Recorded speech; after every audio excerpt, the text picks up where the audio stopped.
जय साथियों, नमस्कार। स्वागत है आप सभी लोगों का आपके अपने परिवार टारगेट ऑन से। मैं आपका अपना भाई अविनाश त्रिपाठी बहुत बहुत स्वागत कर रहा हूं। उम्मीद है आप लोग बहुत बेहतर होंगे और आप अपनी आगामी सभी परीक्षाओं के लिए खुद को लगातार मजबूत कर रहे होंगे। आपको पता है कि टारगेट ऑन परिवार की ओर से मैं आपके साथ इतिहास विषय के साथ संबंध रखता हूं और इसी श्रृंखला को आज मैं और आगे बढ़ाने वाला हूं। मैं आपके साथ समय समय पे ऐसे टॉपिक के साथ मिलता रहता हूं जहां हम लोग एक पड़ताल करने का प्रयास करते हैं उस व्यक्ति के बारे में, उस राजा के बारे में, उस घटनाक्रम के बारे में, उस संवाद के बारे में, उस स्थिति के बारे में, उस ताल्लुक के बारे में, जिसके न केवल परीक्षा में प्रश्न बनते हैं बल्कि हमारे समझ के लिए भी वो बहुत ही महत्वपूर्ण है। एक ऐसे ही विषय के साथ आज मैं आपके साथ मुखातिब हुआ हूं और मेरी ओर से आपको ढेर सारी शुभकामनाएं भी हैं कि आप भविष्य में बहुत शानदार करेंगे और एक बेहतरीन नौकरी प्राप्त करेंगे। आज हम लोग जिस विषय पे बात करने वाले हैं वो है गुप्त साम्राज्य का एक ऐसा राजा जिसे समुद्रगुप्त कहा जाता है। एक वो राजा जिसने अपने विजय अभियान से न केवल उत्तर भारत बल्कि दक्षिण भारत पर भी एक अमिट छाप छोड़ी है। वो व्यक्ति जिसने अपने विजय नीतियों के माध्यम से उत्तर भारत के 12 राजाओं को पराजित किया, दक्षिण भारत के 12 राजाओं को पराजित किया और अंततः विवश होकर के विंसेंट स्मिथ नाम के व्यक्ति को कहना पड़ा कि ये व्यक्ति भारत का नेपोलियन है। हाँ, समुद्रगुप्त को भारत का नेपोलियन कहना कितना सही कितना गलत ये आगे हम लोग इसी क्लास में मूल्यांकन करेंगे। यानी आज की क्लास में हम लोग बेहतरीन तरीके से ये जानने वाले हैं कि समुद्रगुप्त ने हमारे भारत के इतिहास में क्या, कैसे और कब कितना काम किया है। ये हम आज की क्लास में समझेंगे, जानेंगे, बूझेंगे और उसकी एक एक चीजों का हम लोग क्या करेंगे, पड़ताल करने का काम करेंगे। तो चलिए कमर की पेटी बांध लीजिए, अब हम लोग समुद्रगुप्त के बारे में पढ़ने वाले हैं। तो समुद्रगुप्त को पढ़ने से पहले मैं आपको एक बेसिक परिचय बताता हूं इनके बारे में। देखिए, हमारे भारत देश में जो गुप्त काल आया था ना, ये गुप्त काल जो है इसे हमारे प्राचीन भारत का स्वर्ण काल कहा जाता है। बहुत बार पूछा जाएगा कि हमारे प्राचीन भारत का स्वर्ण काल किसे कहा जाता है, तो आप कहेंगे हमारे प्राचीन भारत का जो स्वर्ण काल कहा जाता है वो गुप्त साम्राज्य को कहा जाता है। अब बड़ी परीक्षाओं में क्वेश्चन बनता है कि ऐसा क्या हो गया था कि गुप्त काल को स्वर्ण काल कहा जाता है। भाई, शाहजहां के शासनकाल को स्थापत्य कला का स्वर्ण काल कहा जाता है क्योंकि उस समय दिल्ली में बड़ी बड़ी इमारतें बनी, आगरा में ताजमहल बना। जहांगीर के शासनकाल को चित्रकला का स्वर्ण काल कहा जाता है क्योंकि उसके समय में चित्रकला अपने चरमोत्कर्ष पर थी। जहांगीर खुद अपने आप में बहुत बड़ा चित्रकार था। जहांगीर ने अपनी आत्मकथा तुजू के जहांगीरी के कबर पेज पर साइबेरियाई सारस का चित्र बनाया है जो कि चित्रकारी के क्षेत्र में एक लैंडमार्क माना जाता है। जहांगीर ये कहता था कि 4 लोग मुझे अपनी अलग अलग चित्रकारी दिखा दो, अपनी अलग अलग पेंटिंग्स दिखा दो, फिर चारों लोग मिलकर के एक चित्र बना दो, मैं बता दूंगा कि उस चित्र में किसने कौन सा हिस्सा बनाया है। यानी जब जिस राजा के समय में जिस चीज का बहुत ज्यादा विकास होता है उसका उसे स्वर्ण काल कह देते हैं। कहीं कहीं पे इतिहासकार कहते हैं कि अकबर का समय सुधारों का स्वर्ण काल है। अकबर के समय में मुद्रा प्रणाली में सुधार हुआ, राजस्व व्यवस्था में सुधार हुआ, मनसबदारी परंपरा आई, दहसाला परंपरा आई, सेना में सुधार हुआ। वैसे ही जो प्राचीन भारत है इसका स्वर्ण काल किसे कहा जाता है, गुप्त काल को इसका स्वर्ण काल कहा जाता है। क्यों गुप्त काल को इसका स्वर्ण काल कहा जाता है, उसके पीछे 2 रीजन है। पहला रीजन क्या है कि गुप्त काल में हमारे भारत देश में स्थापत्य कला का जन्म हुआ था। स्थापत्य कला का मतलब है कि गुप्त काल में ही हमारे यहाँ इमारतों का बनना शुरू हुआ था। इसके पहले बड़ी बड़ी इमारतों का अभाव देखा जाता है। आज भी आज जब भारत का इतिहास देखेंगे तो आपको मौर्य काल की कोई इमारत नहीं मिलेगी। आपको अभिलेख जरूर मिलते हैं, अभिलेख मिलेंगे, इमारत नहीं मिलेगी। उत्तर मौर्य काल की इमारत नहीं मिलेगी, लेकिन गुप्त काल में पहली बार हमारे यहाँ स्थापत्य कला में तरक्की हुई। और स्थापत्य कला में भी विशेष तरक्की किसमें हुई थी, तो आप कहेंगे मंदिर निर्माण कला में। यानी हमारे भारत देश में गुप्त काल ही वह समय है जब पहली बार मंदिर निर्माण होना शुरू हुआ था। इसके पहले हमारे भारत देश में मंदिर नहीं पाए जाते थे और पहली बार हमारे यहाँ गुप्त काल में ही मंदिर बनना शुरू हुआ था। आपने सुना होगा, 2 मंदिर का नाम आप याद कर लेंगे। एक कानपुर का है भीतर गांव का मंदिर, कानपुर में पाया जाता है। एक को कहते हैं भीतर गांव का मंदिर और एक को कहते हैं दशावतार मंदिर, जो झांसी में पाया जाता था, इसे कहते हैं दशावतार मंदिर। ये दोनों मंदिर जो हैं वो हमारे भारत के प्राचीनतम मंदिर हैं। कौन कौन से? दशावतार मंदिर और भीतरगांव मंदिर। जो गुप्त काल की ही देन है। तो गुप्त काल को मंदिर निर्माण की काल लिहाज से स्वर्ण काल कहा जाता है। और दूसरा जो गुप्त काल है, इस समय में साहित्य में बहुत तरक्की हुई थी। साहित्य में इतनी तरक्की हुई थी कि साहित्य की तरक्की के लिहाज से इसे क्या कहा जाता है, स्वर्ण काल कहा जाता है।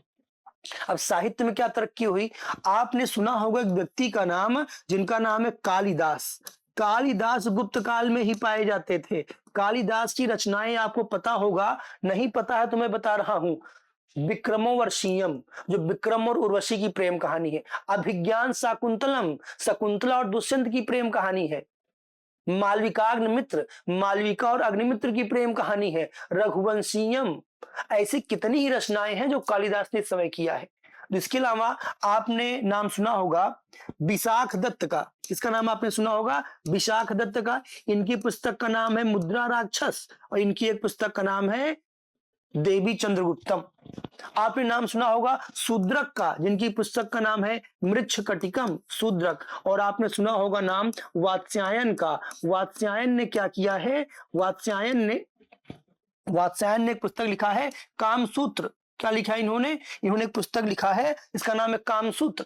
कामसूत्र पुस्तक जो है वो भारत में ही नहीं बल्कि पूरे विश्व में संभोग पर लिखी गई पहली पुस्तक है। क्या कहा जाता है, वात्स्यायन की जो पुस्तक है वो केवल भारत में ही नहीं बल्कि पूरे विश्व में कामुकता पर लिखी गई पहली पुस्तक मानी जाती है। यानी ऐसे बहुत बड़े बड़े साहित्यकार इस समय हुए थे। भाई गुप्त काल के ही तो राजा है ना चंद्रगुप्त विक्रमादित्य, उन्हीं के दरबार में कौन थे, कालिदास थे। तो अगर कभी आपसे कोई पूछे ये बताइए प्राचीन भारत का स्वर्ण काल किसे कहा जाता है, तो आप कहेंगे गुप्त काल को प्राचीन भारत का स्वर्ण काल कहा जाता है। और क्यों कहा जाता है, क्योंकि इस समय हमारे भारत देश में एक तो स्थापत्य कला में यानी मूर्ति निर्माण कला का जन्म, मंदिर निर्माण कला का जन्म हुआ था, और दूसरा इसी समय हमारे यहाँ जो है वो जन्म हुआ था, वो बहुत बड़े बड़े साहित्यकार पाए गए थे। तो साहित्य और मंदिर निर्माण के लिहाज से इसे स्वर्ण काल कहा जाता है। अन्य कोई रीजन इसको स्वर्ण काल कहने का नहीं है।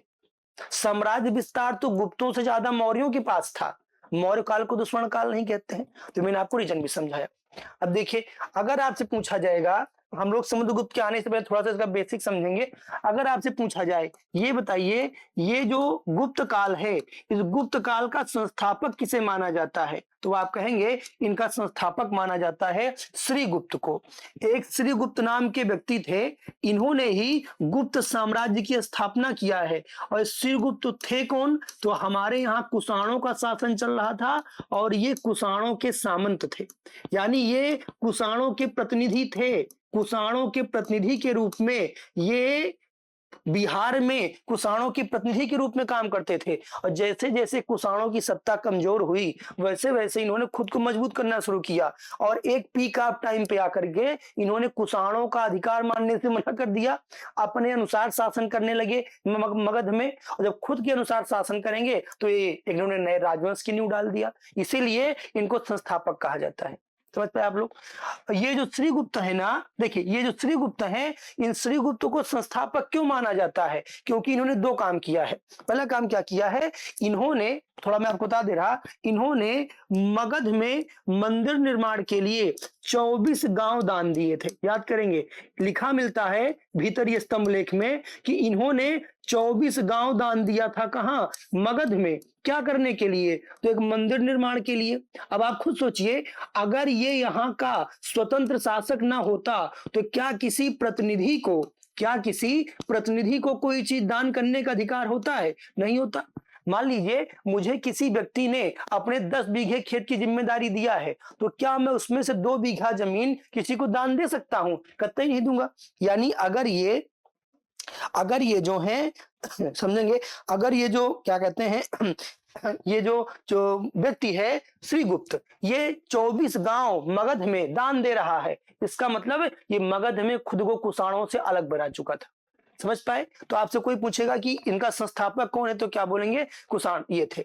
इसके बाद जो अगला व्यक्ति राजा बना था उसका नाम था घटोत्कच। क्या नाम था, घटोत्कच नाम का जो व्यक्ति था वो इस वंश का अगला राजा बना था। ठीक, और ध्यान देंगे चाहे श्रीगुप्त हो चाहे घटोत्कच हो, इन दोनों लोगों ने जिस उपाधि के साथ शासन किया है ना उसे कहा जाता है महाराज। क्या कहा जाता है? उसे कहा जाता है महाराज। इन्होंने महाराज उपाधि के साथ शासन किया है। और ये महाराज कैसी उपाधि थी? तो महाराज वो उपाधि थी जो कुषाण अपने सामंत को देते थे। यानी ये कुषाणों के सामंत की उपाधि थी। कुषाणों के जो सामंत हुआ करते थे उनको जो कुषाण थे वो महाराज की उपाधि देते थे।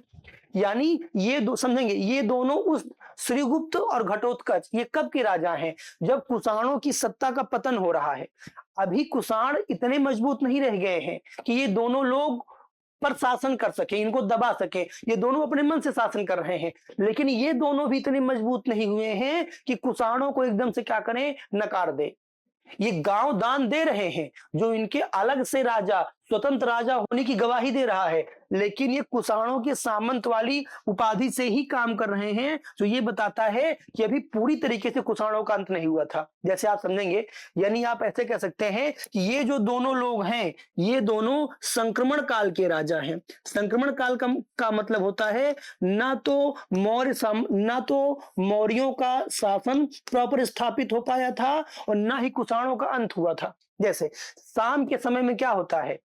दिन जा रहा होता है और रात आ रही होती है। तो शाम का समय एक संक्रमण काल है, एक ट्रांजिशन फेज है। दिन के लक्षण भी पाए जा रहे हैं और रात का लक्षण भी पाया जा रहा है। वैसे ये दोनों राजा जो हैं वो संक्रमण काल के राजा हैं।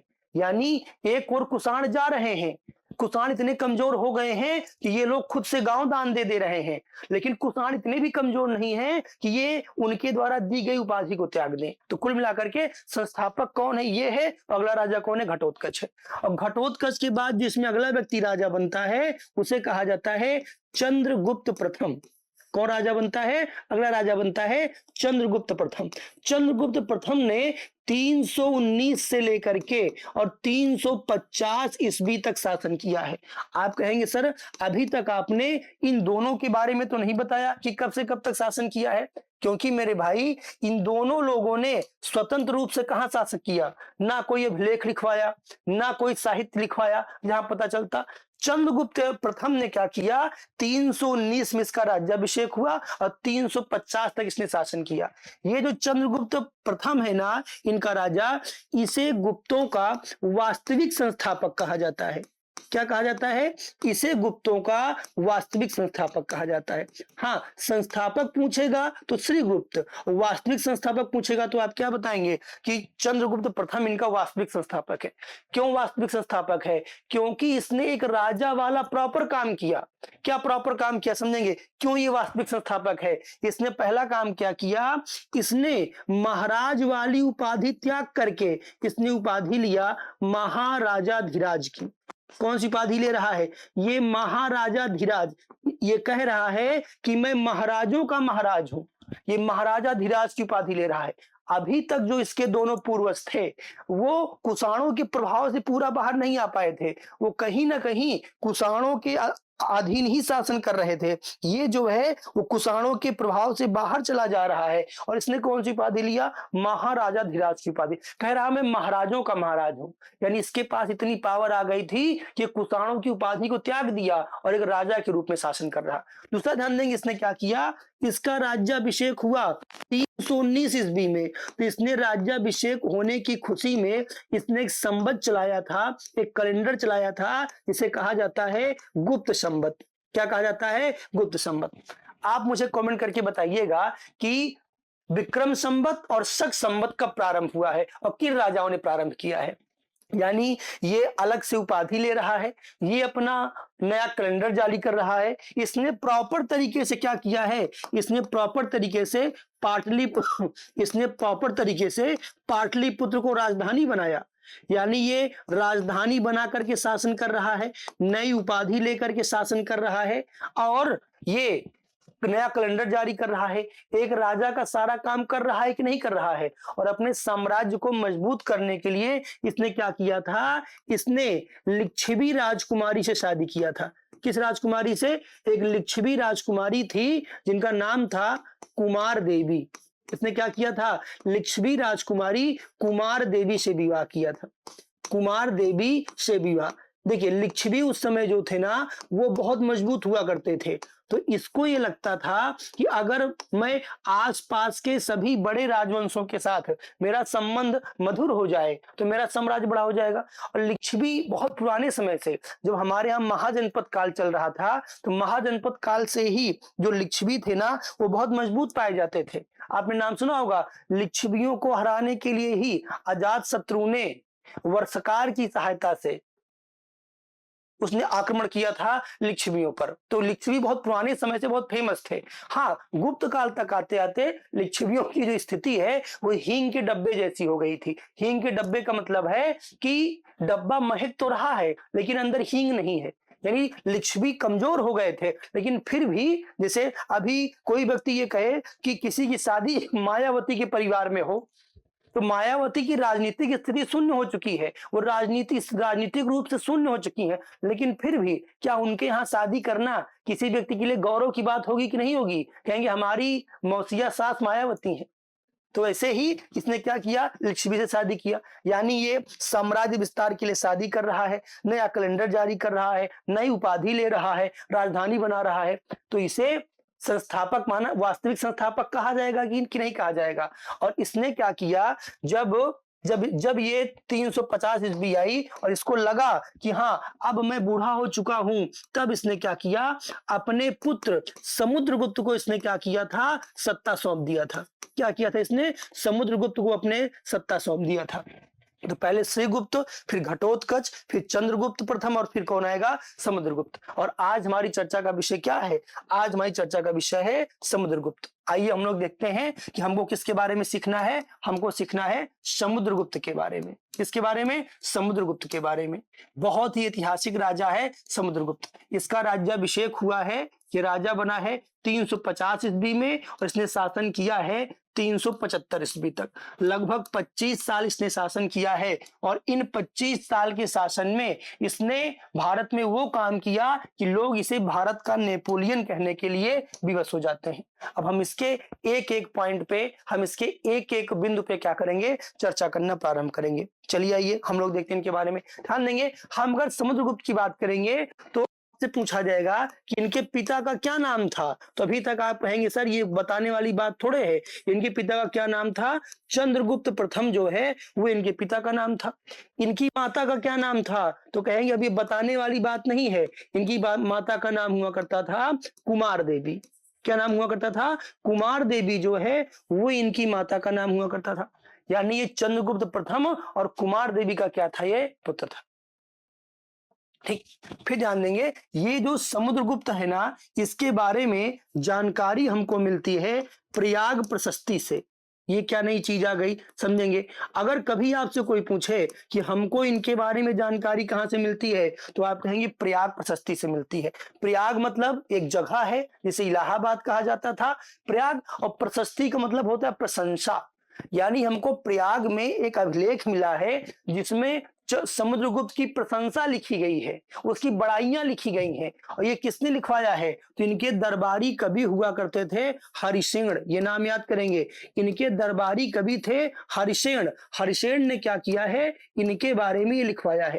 क्वेश्चन पूछा जाएगा हरिसेन किसके समकालीन थे, तो क्या बोलेंगे, हरिसेन समुद्रगुप्त के दरबारी कवि हैं।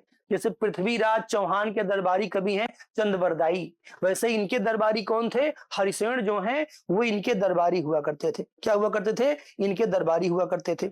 अब देखिए इस प्रयाग प्रशस्ति में क्या बताया गया है, इस प्रयाग प्रशस्ति में समुद्रगुप्त की विजय नीतियों का वर्णन है।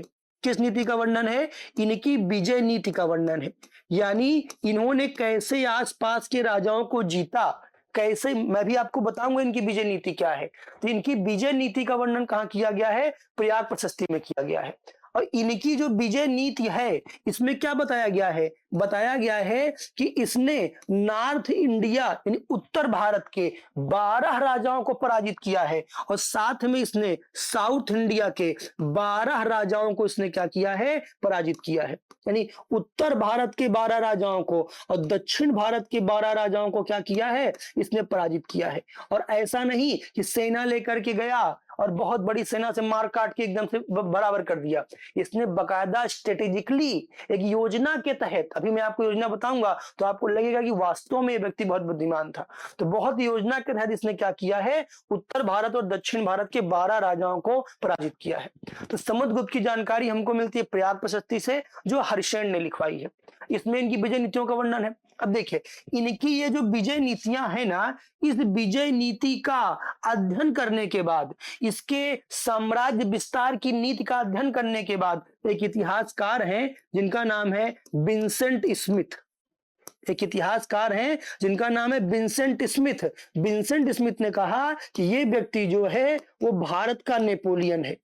क्या कहा, ये व्यक्ति जो है वो भारत का नेपोलियन है। देखिए, नेपोलियन जो है ये अपने साम्राज्य विस्तार के लिए, अपनी साम्राज्यवादी नीति के लिए प्रसिद्ध व्यक्ति है। समुद्रगुप्त बहुत पहले हुआ था, नेपोलियन बहुत बाद में हुए हैं, लेकिन चूंकि अंग्रेजों ने इतिहास लिखा है तो अंग्रेजों ने कहा कि ये भारत का नेपोलियन है। जैसे आपसे ये कहा जाए कि सचिन तेंदुलकर अपने समय के विराट कोहली थे, ये कहना कहां तक सही होगा? विराट कोहली तो बहुत बाद के हैं। ये कहना सही होगा कि विराट कोहली आज के सचिन तेंदुलकर हैं। यानी जो काम सचिन ने तब किया वो काम विराट कोहली आज कर रहे हैं। तो जो काम, जैसी विजय नीति, जैसे साम्राज्यवादी नीति समुद्रगुप्त ने पालन किया था, वैसे नेपोलियन के भी थी। तो वास्तव में कहना चाहिए कि नेपोलियन जो है वो अपने समय का समुद्रगुप्त है। लेकिन फिर भी अंग्रेजों ने क्या कह दिया, विंसेंट स्मिथ ने क्या कह दिया कि ये जो समुद्रगुप्त है ये अपने समय का क्या हुआ करता था, नेपोलियन हुआ करता था। क्या था ये? नेपोलियन हुआ करता था। समझ पाए? अब देखिए बहुत ध्यान से, ये जो भाई प्रयाग प्रशस्ति है ना, समझेंगे, ये जो प्रयाग प्रशस्ति है ये मूलतः, प्रयाग प्रशस्ति जो है ये मूल रूप से अशोक का अभिलेख है।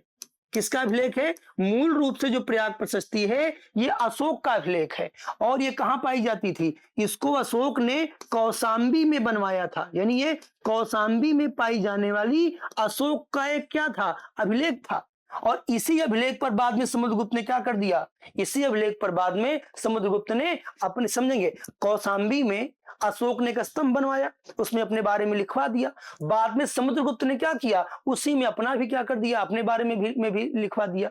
और ये जो प्रयाग प्रशस्ति है इसको अकबर के समय में, ध्यान समझेंगे, जब अकबर शासन कर रहा था तो अकबर ने, आपको पता होगा कि इलाहाबाद में किला बनवाया था, तो अकबर ने क्या किया था? इसे कौशाम्बी से इलाहाबाद मंगवाया था।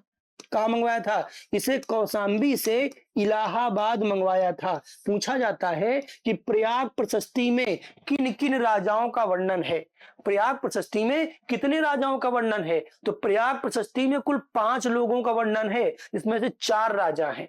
कुल 5 लोगों का वर्णन है, इसमें से 4 राजा हैं। समझेंगे किसका किसका वर्णन है? तो प्रयाग प्रशस्ति चूंकि मूल रूप से अशोक का अभिलेख है तो इसमें सबसे पहले किसका नाम लिखा मिलता है? सबसे पहले इसमें अशोक का नाम लिखा मिलता है। यानी ये हमको अशोक के बारे में जानकारी देता है। फिर इसी अभिलेख पर समुद्रगुप्त के बारे में भी हर्षेन ने लिखवा दिया, तो ये हमको किसकी जानकारी देता है? ये हमको समुद्रगुप्त की जानकारी देता है। फिर जब इसको जब अकबर लेकर के आया इलाहाबाद तो इसमें अकबर के बारे में भी वर्णन मिलता है, तो हमको अकबर के बारे में जानकारी देता है। बाद में जहांगीर का भी नाम इसमें क्या है? हमको लिखा मिलता है।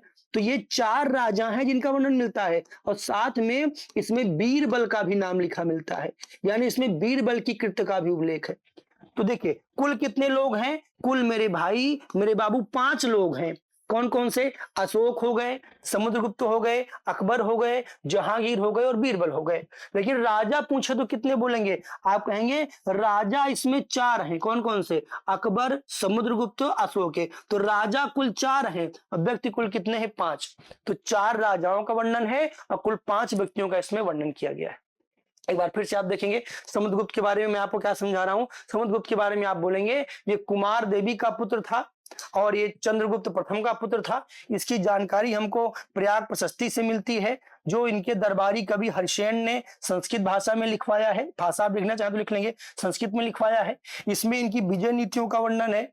इनकी विजय नीतियों को पढ़ करके, जान करके ही विंसेंट स्मिथ ने कहा कि जिस तरीके से उत्तर भारत के 12 और दक्षिण भारत के 12 राजाओं को हरा रहा है, ये व्यक्ति भारत का नेपोलियन है। प्रयाग प्रशस्ति के बारे में जानेंगे। ये मूलतः अशोक का अभिलेख था जो कौशाम्बी में पाया जाता था।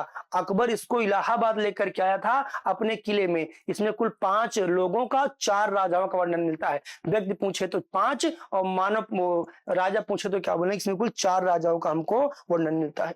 अब देखिए, समुद्रगुप्त से आपसे परीक्षा में इनकी उपाधियां बहुत पूछी जाएंगी कि समुद्रगुप्त ने कौन कौन सी उपाधि लिया है। तो समुद्रगुप्त ने कविराज की उपाधि लिया है। कौन सी उपाधि? इसे कहीं कहीं पर कविराज कहा जाता है। इसे कविता करने का शौक था, हालांकि इसकी कविता हमको कहीं लिखी नहीं मिलती, फिर भी लोग क्या कहते हैं, इसे कविता का शौक था, तो इसने कविराज की क्या किया है, इसने उपाधि लिया है। फिर देखिए बहुत ध्यान से, इसने अपने सिक्कों पर खुद को लिच्छवी दौहित्र कहा है।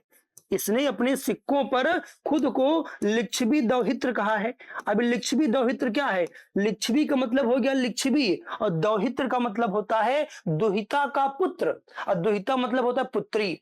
जब आप कभी वैदिक काल पढ़ेंगे तो वैदिक काल में पुत्रियों को दुहिता कहा जाता था। ये कह रहा है कि मैं लिच्छवियों की दुहिता का पुत्र हूं, मैं लिच्छवियों का नाती हूं, यानी ये बता रहा है अपने सिक्कों में। सोचिए, लिच्छवी से संबंध बताना कितना ज्यादा उस समय प्रभावशाली रहा होगा कि ये खुद को बता रहा है कि मैं मेरे नाना लिच्छवी हैं। मैंने आपको अभी सिखाया ना यहाँ पे कि इसके पिता चंद्रगुप्त ने लिच्छवी कुमारी कुमार देवी से विवाह किया था। तो ये अपने सिक्कों में बता रहा है कि मैं लिच्छवियों की पुत्री का पुत्र हूं। ये लिच्छवी उस समय बहुत ज्यादा फेमस हुआ करते थे, इसने कह रहा है कि मैं लिच्छवी क्या हूं, मैं दौहित्र हूं।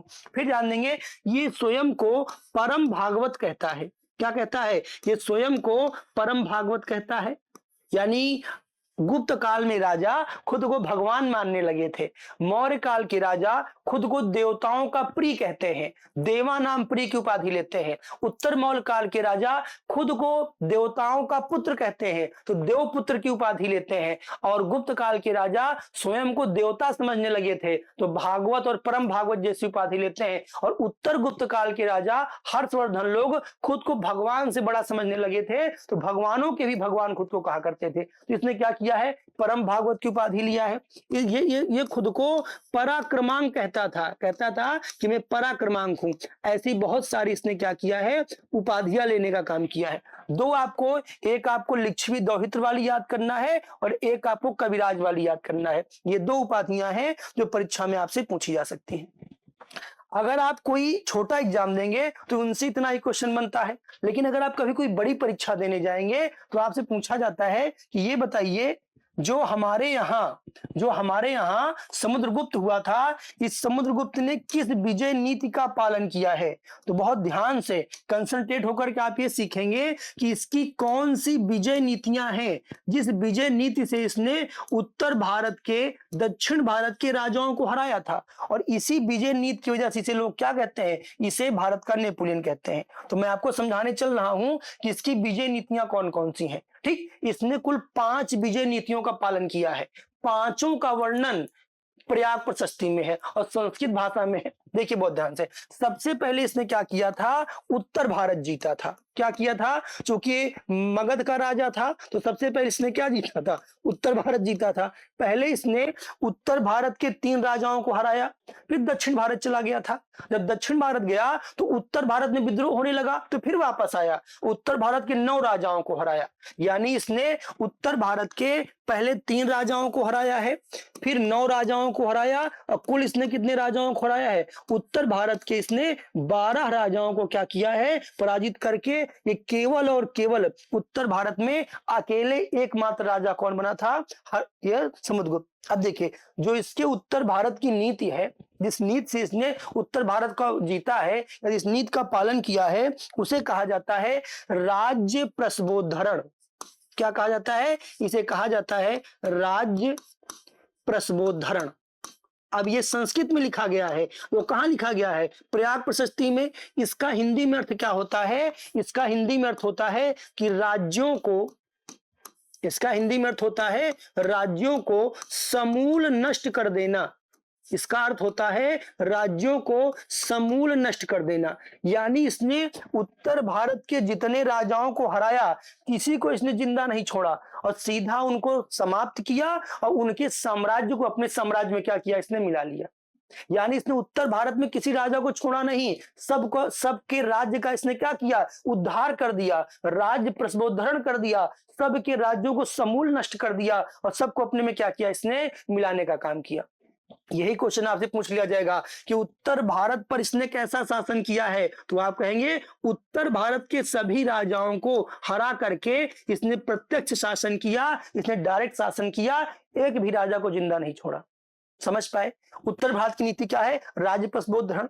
अब फिर ये कहां गया, फिर ये गया दक्षिण भारत। कहां गया ये, दक्षिण भारत गया। अब देखिए बहुत ध्यान से, अब आप समझिए, चाहे उस समय की बात हो चाहे आज की बात हो, उत्तर में बैठ करके कभी भी आप दक्षिण भारत पे सीधा शासन नहीं कर सकते। आज भी आप देखेंगे भारतीय जनता पार्टी का जिस हिसाब से उत्तर प्रदेश उत्तर भारत में वर्चस्व है वैसा दक्षिण भारत में नहीं है। दक्षिण भारत में लोकल पार्टियों का शासन है। जब कांग्रेस का दौर था तो कांग्रेस उत्तर भारत में छाई थी, लेकिन दक्षिण भारत में कांग्रेस का वर्चस्व नहीं था। तो प्राचीन आप सोचिए उस समय गुप्त काल में ना आज की जैसे टेक्नोलॉजी थी, ना आज की जैसे यातायात था, तो क्या पाटलिपुत्र में बैठ करके कर्नाटक में यानी पटना में बैठ करके कर्नाटक, केरल, तमिलनाडु में शासन करना आसान होगा? नहीं आसान होगा। लेकिन समुद्रगुप्त भारत विश्व का विजेता बनना चाहता है, ये साम्राज्यवादी नीति का पालन करता है। इसने दक्षिण भारत में भी क्या किया था, इसने दक्षिण भारत के 12 राजाओं को हराया था। कितने राजाओं को? इसने दक्षिण भारत के 12 राजाओं को पराजित किया था। दक्षिण भारत के 12 राजा को इसने क्या किया था, पराजित किया था।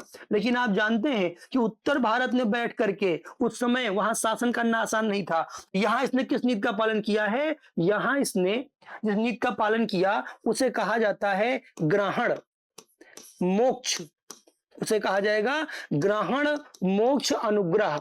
अब इस संस्कृत भाषा में लिखा गया शब्द है, कहां लिखा है, प्रयाग प्रशस्ति में।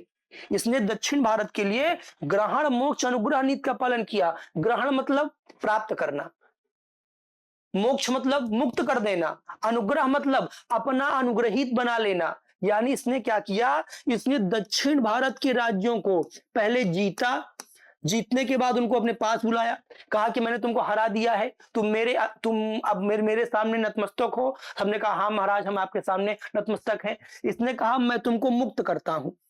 अब सब लोग खुश हो गए कि क्यों हमको मुक्त कर रहे हैं, तो इसने कहा मुक्त इसलिए कर रहा हूं क्योंकि अब तुम मेरे अनुग्रहित बन के शासन करोगे। अनुग्रहित का मतलब है कि मैं वापस उत्तर भारत जा रहा हूं, यहाँ के राजा तुम ही हो, पूरा सब कुछ तुम्हारे हाथ में होगा। लेकिन तुम किसकी छत्र छाया में शासन कर रहे हो, तुम समुद्रगुप्त की छत्र छाया में शासन कर रहे हो।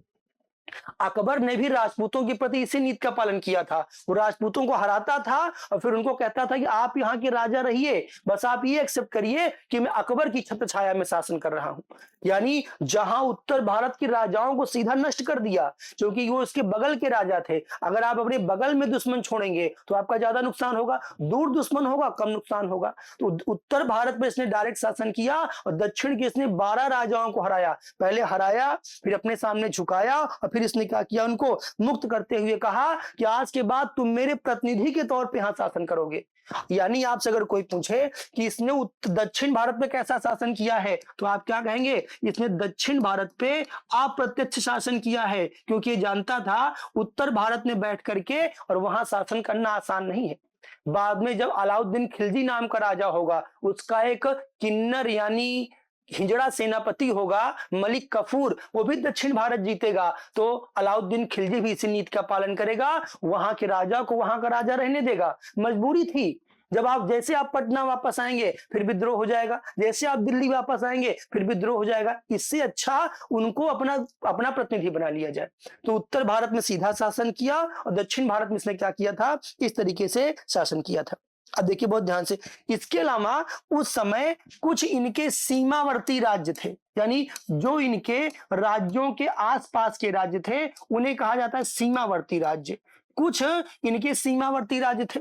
अब ये समझेंगे, आज के भारत की कल्पना मत करिए, जब समुद्रगुप्त शासन कर रहा था तब की मैं बात कर रहा हूं। तो उसने प्रयाग प्रशस्ति में लिखा है कि कुछ मेरे सीमावर्ती राज्य हैं। जैसे कौन कौन से, उसने कहा मेरे सीमावर्ती राज्य में एक का नाम क्या आता है, नेपाल आता है, एक का नाम आता है कामरूप, अब देखिए कामरूप जिसे ये कह रहा है ना, कामरूप को हम लोग असम कहते हैं। क्या कहते हैं? असम का पूरा नाम क्या है? कामरूप है।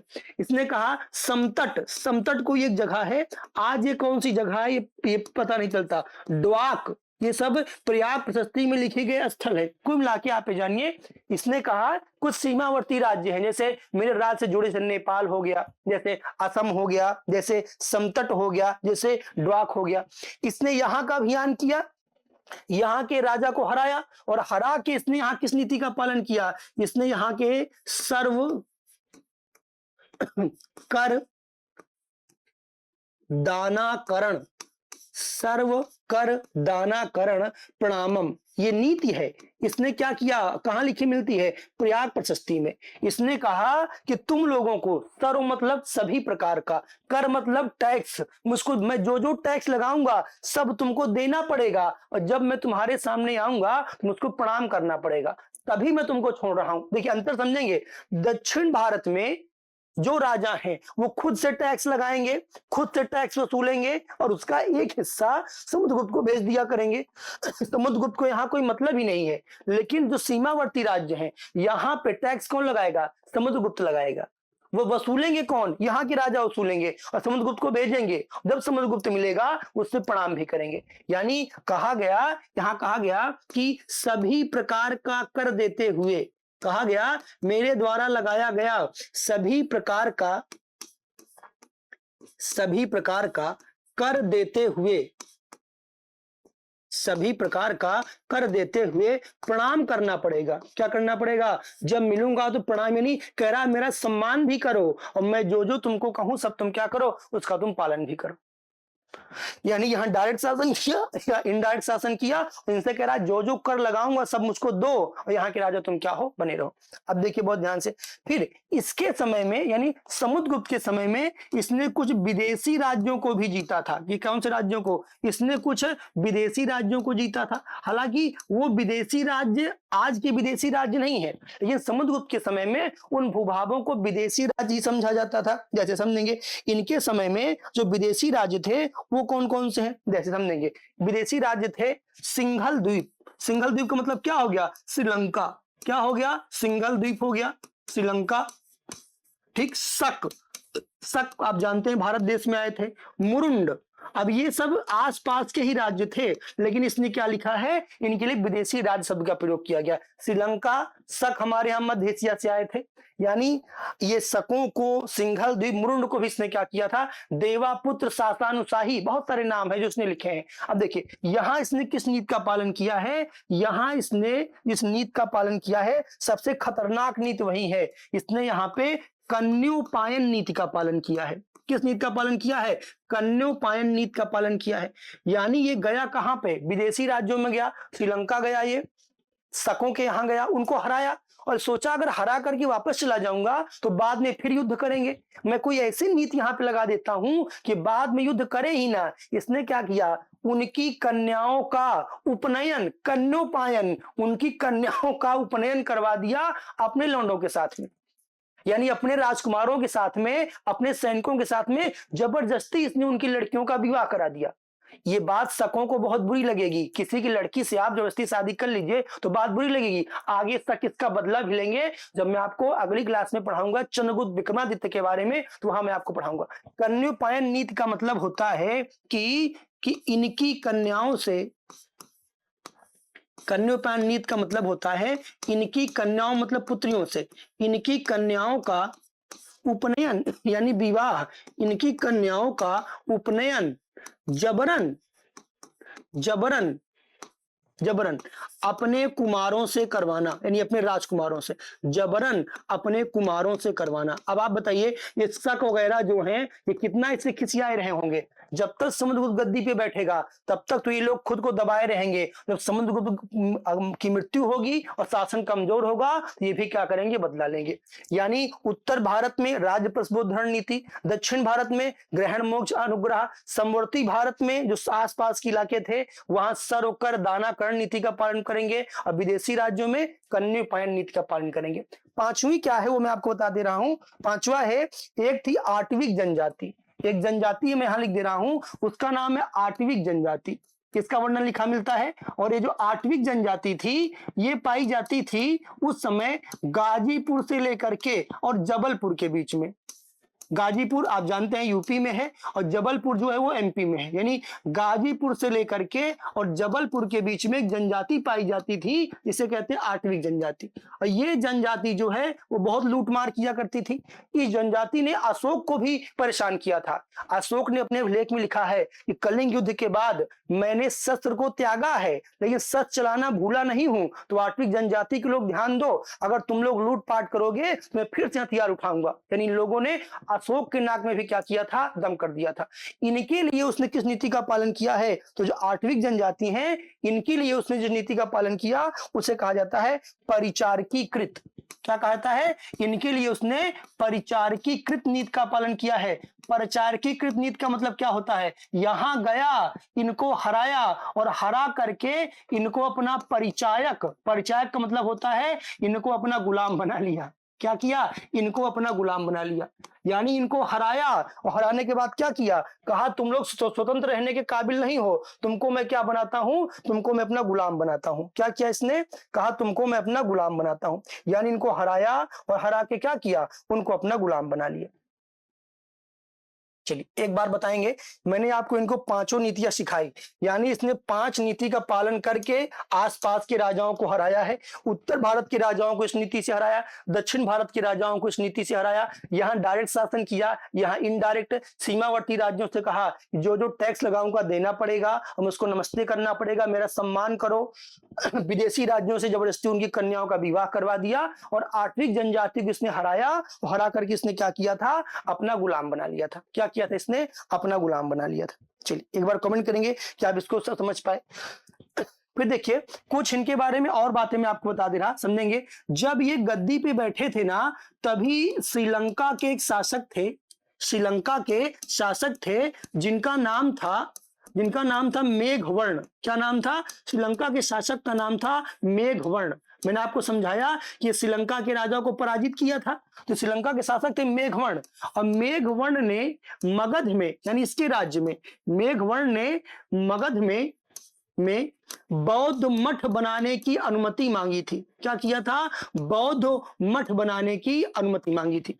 इनसे कहा कि मैं चाहता हूं कि आप हमको मगध में एक बौद्ध मठ बनाने दें। आप जानते हैं कि भारत से श्रीलंका बौद्ध धर्म गया था, याद करिए। अशोक ने अपनी पुत्री संघमित्रा और पुत्र महेंद्र को बौद्ध धर्म का प्रचार करने भेजा था। और जो गुप्त काल के राजा थे ये ब्राह्मण धर्म का पालन करते थे, ये भगवान विष्णु के उपासक थे, ये तो बौद्ध धर्म को मानते नहीं थे।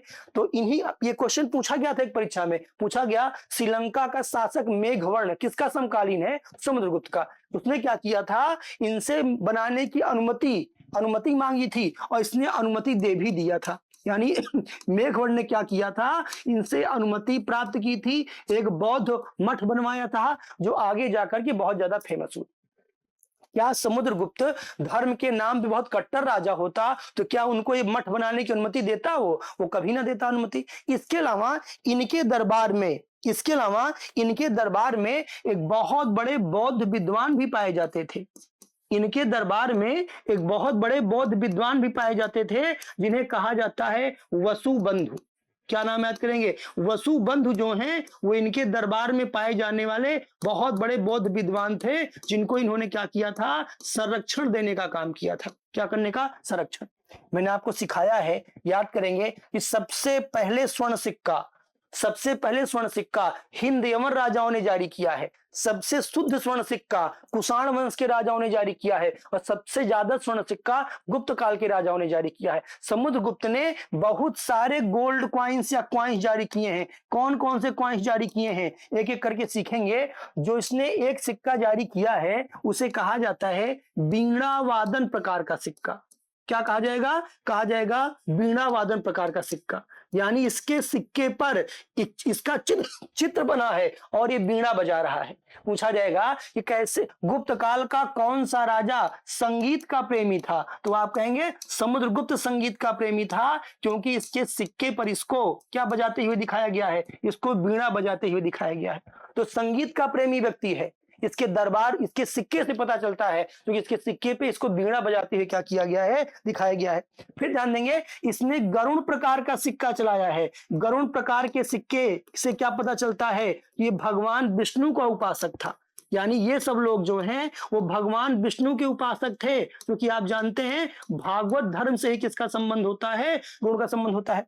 इसने धनुर्धारी प्रकार का सिक्का चलाया है। धनुर्धारी प्रकार के सिक्के का मतलब क्या हो गया कि इसको इसके सिक्के पे धनुष चलाते हुए दिखाया गया है। ये बताता है ये सिक्का कि बहुत बड़ा योद्धा था। इस सिक्के पे लिखा हुआ है कि इसके चेहरे, इसके शरीर पे बहुत सारे घाव के निशान हैं जो इसके शरीर को बहुत सुंदर बनाते हैं। भाई एक योद्धा एकदम चॉकलेटी फेस होगा तब अच्छा माना जाएगा, कि तलवार वलवार का निशान हो तब अच्छा माना जाए। भाई एक खिलाड़ी हो और 110 किलो का हो तो हम लोग क्या कहेंगे, क्या बढ़िया एथलीट है। नहीं, खिलाड़ी मतलब पतला दुबला, वैसे योद्धा मतलब युद्ध किया हो, शरीर पे चोट का निशान हो। तो ऐसा इसमें क्या मिलता है, हमको लिखा हुआ मिलता है। इसके अलावा ध्यान देंगे, इसने कौन सिक्का जारी किया है, इसने परशु प्रकार का सिक्का जारी किया है। कौन से प्रकार का, परशु प्रकार का। यानी इसके सिक्कों पर इसको हाथ में फरसा लिए भगवान परशुराम जैसा दिखाया गया है। इसने अश्वमेध प्रकार का सिक्का जारी किया है। यानी इसके सिक्कों से पता चलता है कि इसने अश्वमेध यज्ञ किया है। क्या सा इसके सिक्के पे क्या लिखा मिलता है कि इसको अश्वमेध यज्ञ करते दिखाया गया है, तो अश्वमेध प्रकार का। और इसके सिक्के पर इसको बाघ का शिकार करते दिखाया गया है, तो हम लोग क्या कहेंगे, इसने व्याघ्र हनन प्रकार का सिक्का चलाया है। और इसके एक सिक्के पे क्या लिखा मिलता है, लिच्छवी दौहित्र, यानी ये खुद को लिच्छवी का क्या कहता है, नाती कहता है। यानी श्रीलंका के शासक मेघवर्ण ने इससे इसके मगध में बौद्ध मठ बनवाने की अनुमति मांगी थी, जो मिल गया था। और इसके दरबार में वसुबंधु नाम के बौद्ध विद्वान पाए जाते थे, और इसने इतने प्रकार का सिक्का भी जारी किया। यानी आज के इस संवाद में मैंने आपको समझाया गुप्त काल के परिचय के बारे में, क्यों इन्हें कहा जाता है प्राचीन भारत का स्वर्ण काल, इसके शुरुआती राजाओं के बारे में सिखाया, समुद्रगुप्त कब राजा बना, उसकी कौन सी उपाधियां हैं, कहाँ उसकी जानकारी मिलती है। प्रयाग प्रशस्ति का पूरा पोस्टमार्टम मैंने आपसे किया। प्रयाग प्रशस्ति, एक चीज और आप लिख लेंगे, जो प्रयाग प्रशस्ति है ये संस्कृत भाषा में है और ये चंपू शैली में है। चंपू शैली का मतलब होता है कि कुछ हद तक गद्य में लिखी गई है और कुछ हद तक ये पद्य में लिखी गई है। फिर मैंने आपको सिखाया कि आप समझिए इसको क्यों भारत का नेपोलियन कहा गया है, क्योंकि इसने उत्तर भारत के 12 राजाओं को हराया, दक्षिण भारत के 12 राजाओं को हराया, आसपास के राजाओं को हराया, विदेशी राज्यों को हराया और आर्थिक जनजाति को हराया। इस नीति को पढ़ करके प्रयाग प्रशस्ति को विंसेंट स्मिथ ने कहा ये व्यक्ति भारत का नेपोलियन है, और इसने इसके कौन कौन से सिक्के चलाए और इसने कौन कौन से धार्मिक काम किए, ये मैंने आपको सिखाया। और आप जानते हैं 375 ईस्वी में इसकी मृत्यु होती है। और इसके बाद क्या हुआ, अगला राजा कौन बना, इसके साथ हम लोग मिलेंगे अगली क्लास में। तब तक के लिए बहुत बहुत धन्यवाद। स्वस्थ रहिए, मस्त रहिए, पढ़ते रहिए। स्वर्णिम भविष्य की ढेर सारी शुभकामनाओं के साथ अगली क्लास में मिलूंगा, जहां हम लोग चंद्रगुप्त विक्रमादित्य के बारे में चर्चा करेंगे, उनके 9 रत्नों के बारे में समझेंगे। हम लोग देवी चंद्रगुप्तम नाटक का भी पोस्टमार्टम करेंगे, कैसे शकों की कन्याओं से जबरन कराए गए विवाह का बदला लेने का शकों ने प्रयास किया, जो कि चंद्रगुप्त विक्रमादित्य के द्वारा असफल कर दिया गया। तो मिलते हैं अगली क्लास में, तब तक के लिए बहुत बहुत धन्यवाद।